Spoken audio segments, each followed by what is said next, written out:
What if you wanted to go back into your own childhood and visit yourself? We can imagine folding the fourth dimension through the fifth, jumping back through time and space to get there. But what if you wanted to get to the world where, for example, you had created a great invention as a child that by now had made you famous and rich? We can imagine our fourth dimensional selves branching out from our current moment into the fifth dimension. But no matter where you go from here, the great child inventor timeline is not one of the available options in your current version of time. You can't get there from here, no matter how much choice, chance, and the actions of others become involved. There are only two ways you could get to that world. One would be to travel back in time, somehow trigger the events that caused you to come up with your invention, then travel forward in the fifth dimension to see one of the possible new worlds that might have resulted. But that would be taking the long way. The shortcut we could take would involve us folding the fifth dimension through the sixth dimension, which allows us to instantly jump from our current position to a different fifth dimensional line. In our description of the fourth dimension, we imagine taking the dimension below and conceiving of it as a single point. The fourth dimension is a line which can join the universe as it was 1 minute ago to the universe as it is right now. Or, in the biggest picture possible, we could say that the fourth dimension is a line which joins the Big Bang to one of the possible endings of our universe. Now, as we enter the seventh dimension, we're about to imagine a line which treats the entire sixth dimension as if it were a single point. To do that, we have to imagine all the possible timelines, which could have started from our Big Bang, joined to all the possible endings for our universe, a concept which we often refer to as infinity, and treat them all as a single point. So for us, a point in the seventh dimension would be infinity, all possible timelines which could have or will have occurred from our Big Bang. When we describe infinity as being a point in the seventh dimension, we're only imagining part of the picture.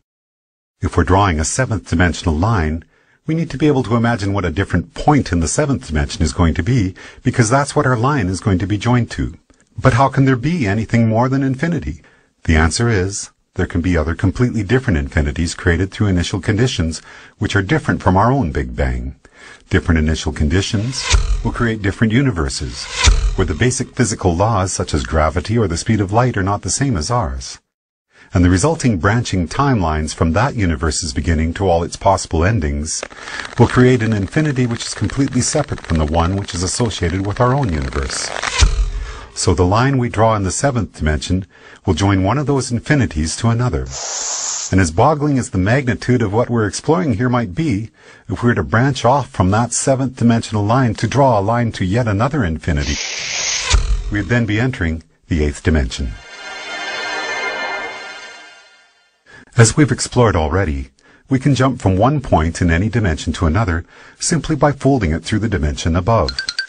If our ant on the newspaper were a two-dimensional flatlander, then folding his two-dimensional world through the third dimension would allow him to magically disappear from one location and appear in a different one.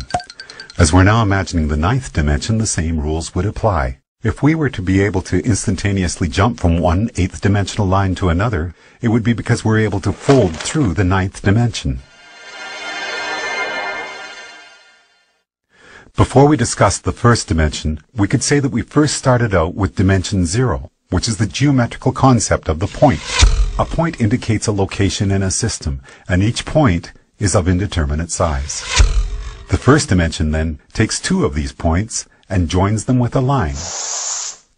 When we imagined the fourth dimension, it was as if we were treating the entirety of three-dimensional space in a particular state as a single point, and drawing a fourth-dimensional line to another point, representing space as it is in a different state. We often refer to the line we have just drawn as time. Then, in the seventh dimension, we treated all of the possible timelines which could be generated from our Big Bang as if this were a single point, and imagine drawing a line to a point representing all the possible timelines for a completely different universe. Now, as we enter the 10th dimension, we have to imagine all the possible branches for all the possible timelines of all the possible universes and treat that as a single point in the 10th dimension. So far, so good. But this is where we hit a roadblock.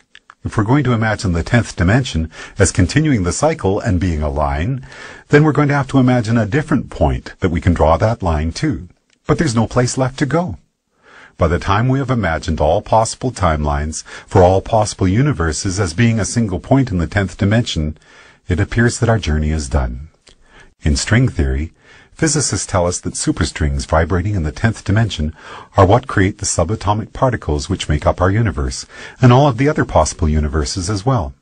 In other words, all possibilities are contained within the 10th dimension, which would appear to be the concept we have just built for ourselves, as we imagined the 10 dimensions built one upon another.